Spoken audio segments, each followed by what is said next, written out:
앞으로 자동차 업계에 커다란 지각 변동이 일어날 것 같습니다. 그 중에서도 현대차가 새로운 빅5 중에서 키플레이어로 자리 잡을 것이라는 전망이 많은데요. 반면에 트럼프가 대통령이 되면 당분간 전기차를 포함해서 친환경차는 어려울 것이라는 전망도 많죠. 심지어 일론 머스크의 테슬라에게만 유리한 환경을 만들어서 테슬라와 비테슬라의 격차가 더 벌어질 것이라는 의견도 있는데요. 그래서 오늘은 현대차를 포함해서 앞으로 자동차 산업을 이끌어갈 주요 플레이어 5곳은 어디인지, 그리고 그들의 공통점은 무엇인지 알아보고 테슬라에게도 골칫거리가 생겼다는 이야기까지 나눠보려 합니다. 본격적으로 시작하기 전에 앞으로도 유익한 경제, 금융 소식을 받아보고 싶으시면 좋아요와 구독 부탁드리고요. 바로 시작하겠습니다. 일단 우리가 전통적인 자동차 빅5라 하면 일본의 도요타, 독일의 폭스바겐, 미국의 GM, 그리고 프랑스 르노와 일본 닛산의 합작사인 르노 닛산 얼라이언스, 그리고 현대차와 기아가 있는 현대차 그룹, 이렇게 꼽을 수 있었는데요. 여기에 추가로 하면 미국의 포드, 일본의 혼다, 그리고 푸조, 시트로엥, 피아트, 크라이슬러, 한때 이름을 좀 날렸던 자동차 회사들이 연합군을 형성한 스텔란티스 정도가 있겠습니다. 그런데 NH투자증권의 조수홍 애널리스트를 포함해서 여러 명의 산업 전문가들은 이 중 폭스바겐과 르노 닛산은 내리막길을 걷고 미국의 테슬라와 중국의 BYD가 신흥 강자로 부상해서 새로운 티어1 카메이커 그룹은 테슬라, BYD, 도요타, GM, 그리고 현대차 이렇게 5개 회사로 압축될 것이라고 전망하고 있는데요. 여러분의 생각은 어떠신가요? 저는 개인적으로 이 의견에 동의하는데요. 그래서 왜 이 5개 업체인지 저 나름대로도 공부하고 생각을 해봤습니다. 공교롭게도 5개 회사 모두 친환경차 비중이 높은 편에 속하고 자율주행 기술을 보유하고 있다는 게 특징적이었는데요. 테슬라나 BYD는 태생이 전기차 업체다 보니까 따로 정리해야 될 유산 없이 다이렉트로 시장을 빠르게 선점할 수 있었던 반면에 도요타, GM, 현대차 같은 경우에는 내연기관에서 친환경차로의 트랜스포메이션을 상대적으로 잘 해낸 케이스라고 볼 수 있겠습니다. 물론 그 과정에서 어려움도 있었기 때문에 동병상련을 겪고 있는 이 세 회사가 요새 부쩍 가까워진 모습을 보이기도 하는데요. 현대차 정의선 회장과 도요타 아키오 회장이 레이싱 모터쇼에서 한 달 사이에 2번이나 만나면서 친분을 과시하기도 했고요. 지난 9월에는 현대차 정의선 회장과 GM 메리바라 회장이 만나서 승용차와 상용차의 공동 개발 및 생산 관련 포괄적 업무 협약을 맺기도 했습니다. 특히 현대차와 도요타는 각각 넥소랑 미라이란 수소차로 시장을 선점하고 있는데 GM도 이 수소 생태계에 적극적으로 관심을 보이면서 전통 빅3 대 신흥 빅2 구도가 더 명확해지고 있는 것 같고요. 또 저는 이 회사들이 각자의 방식으로 자율주행 기술을 발전시켜 나가고 있는 게 흥미로웠는데요. 먼저 가장 유명한 건 테슬라겠죠. 이미 오토파일럿이나 FSD 기능을 탑재해서 테슬라 오너들이 수많은 주행 데이터를 쌓아주고 있고요. 미국에서는 테슬라의 자율주행 기술, 정확히 말하면 아직은 운전자를 보조해주는 기술이 꽤나 일반적으로 사용되고 있다고 합니다.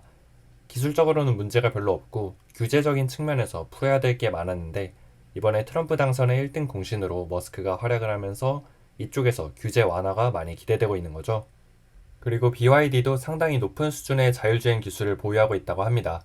중국의 자료는 직접 확인하기가 어려워서 언론의 보도를 얼마나 믿어야 될지 모르겠지만 통신 장비랑 스마트폰 AP를 만드는 화웨이가 이 자율주행 OS랑 칩까지 만들어서 BYD와 협력하고 있다 하는데요. 여기도 레벨 2에서 레벨 3 사이의 자율주행 기술을 보유한 것으로 알려져 있습니다. 다음으로 도요타의 자율주행 기술은 상대적으로 많이 알려져 있지는 않은데요. 가디언이나 슈퍼 같은 기술은 테슬라의 오토파일럿과 FSD 같은 느낌이라고 보시면 될 것 같고요. 또 도요타에는 도요타 리서치 연구소라는 연구 조직이 있는데 여기가 AI 소프트웨어 쪽에서는 꽤나 인정받는 곳입니다. 그래서 지난번에 현대차랑 도요타가 협력을 발표했을 때 현대차의 로봇 하드웨어에 도요타의 AI 소프트웨어를 얹을 것이다 이런 얘기가 나왔었는데 반복 강화 학습과 모델 기반 제어를 활용한 기술이라니까 자율주행에도 충분히 쓰일 수 있는 기술이라는 생각이 들고요. 또 GM은 자회사인 크루즈를 통해서 자율주행 사업을 운영하고 있는데요. 작년 10월에 인명사고가 발생해서 잠시 중단됐다가 최근 들어 다시 재개했다고 합니다. 특히 얼마 전에 공개한 슈퍼크루즈라는 기술은 운행 중에 핸들에서 손을 떼도 되는 레벨 3 자율주행에 가장 가깝다는 평을 받으면서 기대를 모으고 있고요. 수많은 업체들이 자율주행에 도전했다가 포기했는데 그나마 테슬라, 웨이모, 그리고 크루즈만 살아남아서 상용화 단계까지 진입했습니다. 마지막으로 현대차도 모셔널이라는 자율주행 자회사가 있습니다. 이건 미국의 앱티브라는 자율주행 소프트웨어 회사랑 합작으로 만든 회사인데요. 앱티브가 손을 떼면서 현대차 그룹이 대부분의 지분을 보유한 자회사가 됐습니다.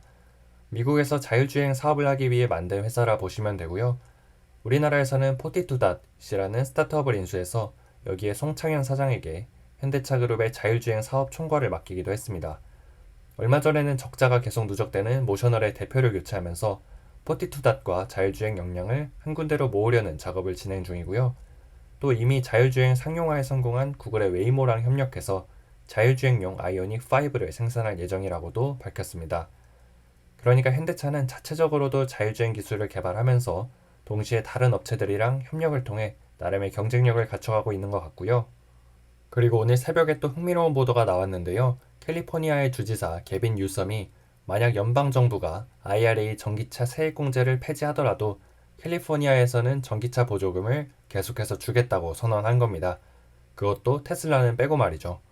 테슬라는 이미 잘하고 있으니까 다른 전기차 업체들을 키워서 경쟁을 촉진하겠다 이런 의도의 발언이었는데요. 여기에는 정치적인 것도 좀 섞여 있습니다. 이 개빈 뉴섬 주지사가 차기 민주당의 유력한 대선 후보로 뽑히는 인물인데요. 이 사람이랑 머스크랑 사이가 별로 안 좋습니다.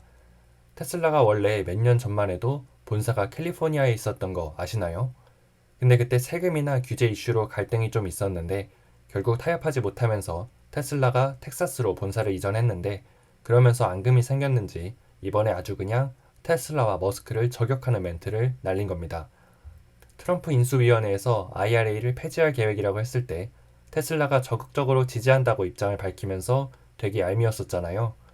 그런데 전기차의 성지를 할 수 있는 캘리포니아에서 이렇게 테슬라를 빼고 전기차 보조금을 지급하면 테슬라의 전기차 시장 점유율이 떨어질 가능성도 있겠습니다.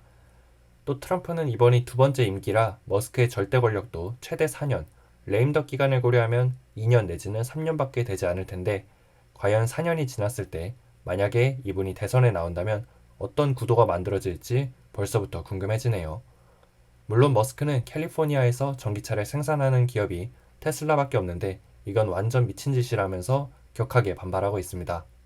자, 오늘은 이렇게 자동차 산업에서 새로운 시대가 열렸고 전통 빅5 업체에서 살아남은 빅3와 테슬라, BYD라는 신흥 강자 두 곳이 치열한 경쟁을 벌일 것이다. 그리고 이 5개의 업체는 모두 친환경과 자율주행 기술에서 가장 앞선 기술을 보유하고 있다. 이런 얘기를 나눠봤는데요.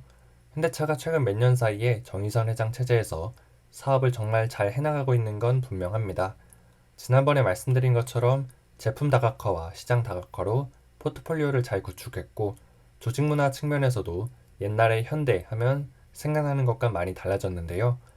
이번에 새로운 대표로 임명된 외국인 CEO 호세 무뇨스 사장도 지난주에 아이오닉 9 공개 행사에서 진행된 인터뷰를 통해 격변하는 시장에 빨리빨리 그리고 미리미리 대응하겠다는 각오를 밝혔습니다. 현대차가 그동안 매스 브랜드 중에서 탑 클래스 포지션까지 올라왔는데 여기에서 한 발 더 나가서 도요타나 GM 같은 레거시 카메이커랑 차별화하고 진정한 월드 클래스가 되려면 결국 프리미엄 브랜드로 자리매김하는데 성공해야 될 텐데요. 그런 측면에서 저는 현대차의 아이오닉 9이나 기아의 EV9도 기대가 되지만 제네시스 GV90에 많은 기대를 걸고 있습니다. 현대차가 바이든에게도 뒤통수를 맞고 트럼프한테도 앞통수를 맞고 이리저리 부침이 많이 생기고 있는데 아무리 미국이 아메리카 퍼스트라는 높은 벽을 세워도 현대차의 기술과 감성으로 그 벽을 부숴버리는 날이 오길 바라며 오늘의 영상은 이것으로 마치도록 하겠습니다. 앞으로도 저와 함께 경제, 금융, 투자 공부를 해나가고 싶으신 분은 구독과 좋아요도 한 번씩 부탁드리겠습니다. 감사합니다.